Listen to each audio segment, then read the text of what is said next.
ಇಂದು ಇವತ್ತು ಯುವ ಕಾಂಗ್ರೆಸ್ ತಂಡದಿಂದ ಪ್ರತಿಭಟನೆ ಮಾಡ್ತಾ ಇದ್ದೀವಿ. ಮಂಜುನಾಥ್ ಆದೇಶ ಮೇಲೆ ಮಾಡ್ತಾ ಇದ್ದೀವಿ.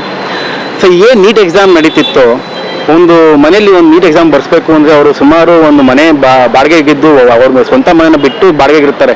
ಸ್ವಂತ ಮನೆ ಮಾರ್ಬಿಟ್ಟಾರು ಎಕ್ಸಾಮ್ನ ಮಕ್ಕಳಿಗೆ ಓದಿಸ್ಬೇಕು ಅಂತ ಇಂಟೆನ್ಷನ್ ಇರ್ತಾರೆ. ಆ ಕಷ್ಟಪಟ್ಟು ಓದಿರೋ ಮಕ್ಕಳುಗಳಿಗೆ ತಿರ್ಗಾ ಎಕ್ಸಾಮ್ ಮಾಡಿದಾಗ ಆ ಸ್ಟ್ರೆಸ್ ಲೆವೆಲ್ ಏನಿರ್ತದೋ ಅದು ತುಂಬ ಜಾಸ್ತಿ ಆಗುತ್ತೆ.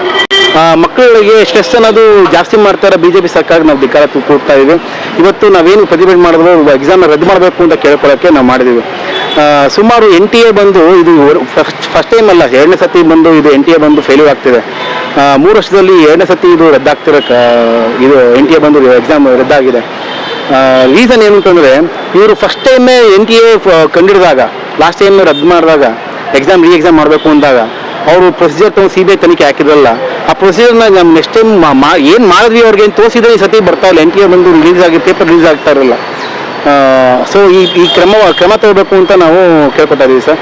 ಮತ್ತು ಏನು BJP ಸರ್ಕಾರ ಈ ಎಕ್ಸಾಮ್ನಲ್ಲಿ ಸೆಕೆಂಡ್ ಟೈಮ್ ಏನು ಮಾಡ್ತಾ ಇದ್ದಾರೋ, ವಿಫಲ ಆಗಿದ್ದಾರೋ, ಅದು ಬಂದು ಖಂಡಿತವಾಗ್ಲೂ ನಮ್ಮ BJP ಫೇಲ್ಯೂರ್ ಅಂತ ಹೇಳ್ಬೋದು. NTA ಅನ್ನೋಕ್ಕಿಂತ BJP ಸರ್ಕಾರ ಅಂಡರ್ ಬರ್ತಾರೆ. NTA ಅವ್ರ ಫೇಲ್ಯೂರ್ ಅಂತ ಕೇಳೋಕ್ಕೆ ಇಷ್ಟಪಡ್ತೀನಿ ಸರ್. ಮತ್ತು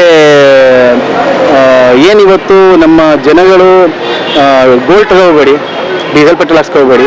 ಯಾಕೆ ಗೋಲ್ಡ್ ತಗೊಳ್ಳಿ, ಗೋಲ್ಡ್ ಅಂಗಡಿಗಳು ಕ್ಲೋಸ್ ಆಗತ್ತೆ ಗೊತ್ತಾಗ್ತಿಲ್ವಾ? ಅಲ್ಲಿರೋ ಜನಗಳಿಗೆ ಜನಗಳು ಕೆಲಸ ಹೋಗುತ್ತೆ ಗೊತ್ತಾಗ್ತಿಲ್ವಾ? ಪೆಟ್ರೋಲ್ ಬಂಕಲ್ಲಿ ಪೆಟ್ರೋಲ್ ಹಾಕ್ಸ್ಕೋಬೇಡಿ ಅಂತ ಹೇಳ್ತಿರಲ್ಲ, ಪೆಟ್ರೋಲ್ ಬಂಕಲ್ಲಿ ಹೆಂಗೆ ಪೆಟ್ರೋಲ್ ತರಿಸ್ಬೇಕು ಅಂತ ಯೋಚನೆ ಮಾಡ್ಬೇಕು. ಬೇರೆ ಕಡೆ ಹೆಂಗೆ ಕ್ರೂಡ್ ಆಯಿಲ್ನ ತರಿಸ್ಬೇಕು ಅಂತ ಯೋಚನೆ ಮಾಡ್ಬೇಕು. ರಷ್ಯಾದಿಂದ ಎಷ್ಟು ಜಾಸ್ತಿ ತರಿಸ್ಬೇಕು ಅಂತ ಯೋಚನೆ ಮಾಡ್ಬೇಕು. ಬದಲು ಪೆಟ್ರೋಲ್ ಹಾಕ್ಸ್ಕೋಬೇಡಿ, ಜನಗಳೆಲ್ಲ ಪಬ್ಲಿಕ್ ಟ್ರಾನ್ಸ್ಪೋರ್ಟ್ ಓಡಾಡಿ ಅಂತಂದರೆ, ಹಂಗಂದರೆ ಪೆಟ್ರೋಲ್ ಬಂಕೆಲ್ಲ ಕ್ಲೋಸ್ ಆಗಬೇಕು ಅನ್ನೋ ಇಂಟೆನ್ಷನ್ ನಿಮ್ಗೆ ಇದೆಯಾ?